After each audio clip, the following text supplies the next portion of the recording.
Lord, salamat at ginising mo ako sa araw na ito. Lord, I thank you for this brand new day. Thank you for waking me up. Salamat at nagising ako, Panginoon. Maraming salamat sa napakagandang gising ko na ito. Tatanggapin ko po ito as another form of blessing. Humihingi po ako ng patawad, Lord, dahil minsan hindi ko nakikita ang kagandahan ng umaga at araw.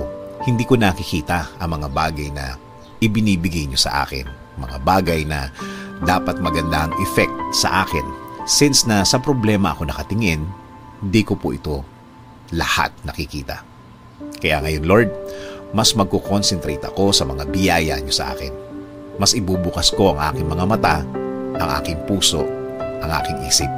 Mas hahanapin ko ang kagandahan ng araw at kagandahan ng sitwasyon.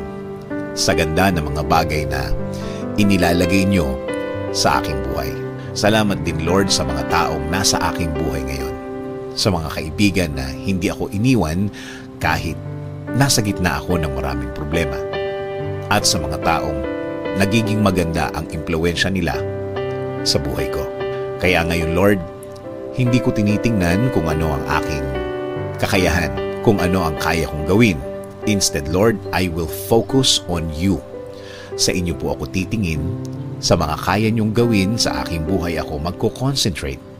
Sa kakayahan niyo po at hindi sa kakayahan ko. Alam ko, Lord, na marami ng pagkakataon na natulungan niyo ako. Marami ng sitwasyon sa aking buhay na ibinigay niyo ang aking pangangailangan. Alam kong tutulungan niyo po ako ulit, Lord. At alam kong babaguhin niyo na ang aking sitwasyon na ngayon ay mabigat na mabigat sa akin. Apektado na pati ang trabaho ko, kasama na ang aking pamilya. Patuloy niyo pong pasukin ang aking buhay. Araw-araw ko po kayong tatanggapin sa aking buhay. Kayo na po ang magbigay ng guidance sa akin. Kayo na po ang magbigay ng direksyon sa aking buhay. Kayo na din po ang bahala sa aking pamilya, Lord. Alagaan niyo din po sila every time po na nasa labas sila, Panginoon. Proteksyonan niyo ang bawat isa sa kanila.